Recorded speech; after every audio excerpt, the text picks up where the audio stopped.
Kuva navuka nibwo mbonye umupadiri uhanura akavuga mu ndimi. Reka mukwereke muri video. Andika muri comment ati amina. Kanda subscribe niba ukunda ibiganiro ino channel iguha. Reka nkwereke uwo mupadiri kandi urebe ino video kugeza irangiye niba wemera Imana kandi ukabusengera mu idini rya Kiliziya Gatolika.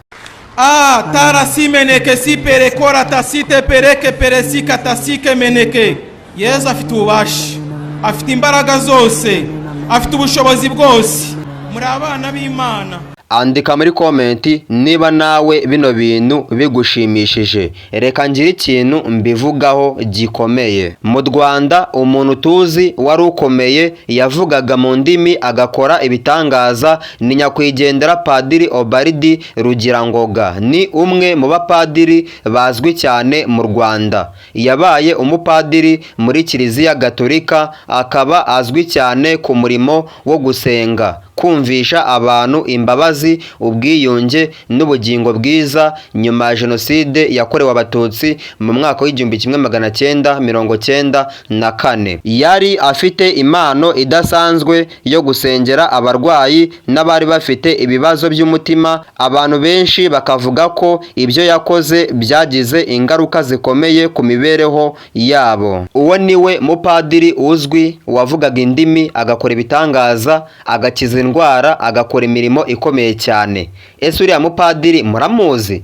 Ese yitwa nde? Imana nta kitazakora, Imana izagukoresha wabyanga wabyemera. Ikindi abantu benshi twari tuzi ko abantu basengera mu idini rya Pentecote, ubwo ndavuga muri ADEPR ndetse n'andi madini afite imyemerere yenda kumera nk'iyo muri ADEPR, nibo bavugaga indimi. Si ibintu bisanzwe kumva muri Kiliziya harimo abantu bavuze indimi, by'umwihariko Padiri Maseri ndetse n'abandi. Si ibintu bisanzwe kubona umuyisilamu wavuze indimi, urugero shehe cyangwa se undi muntu usengera mu idini rya Isilamu. Ariko ibitangaza bigenda biba. Bwa mbere mu mateka njyewe nibwo mbonye umupadiri uvuga mu ndimi z'umwuka wera. Bino bimpa icyizere ko hari n'igihe nzabona umuyisilamu nawe arimo aravuga mu ndimi.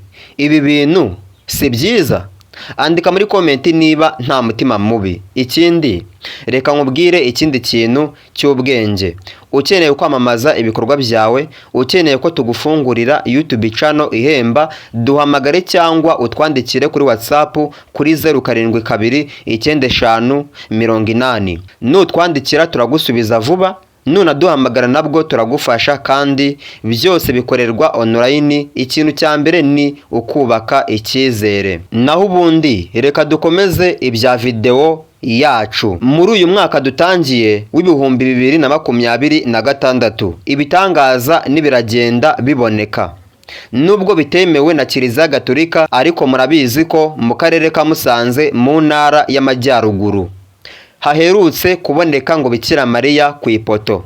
Ayo makuru mwarayumvise. Ikindi, dore na padiri arahanuye, avuze mu ndimi. Icyo ni igitangaza cya kabiri. Mu kwezi kwa kabiri hari amakuru mperutse kumva, wenda nubwo ntayahagazeho, ati ngo hari abayisilamu bari guhinduka bakava mu idini rya Isilamu, ngo ugasanga bavuye mu idini rya Isilamu, ngo ugasanga bayobotse ngo idini rya Gikirisitu. Ubwo nyine ugasanga ngo umuyisilamu yahindutse, yabaye umudive, yabaye umukatolike, yabaye umurokore, mbese ugasanga yemeye Yezu cyangwa se yemeye Yesu kandi ubundi bataramwemeraga kari umwana w'Imana. Ayo makuru ndi kugenda nyumva ngo biri kugenda biba. Nta dini na rimwe mbakanye ko ridasenga, ntago nshatse gupfobya imyizerere yabo, ariko impaka hari igihe ziri kugenda zivaho, abapinga abandi bikarangira bakunza abandi, n'abandi bapinga abandi bikarangira bakunza abandi. Urugero,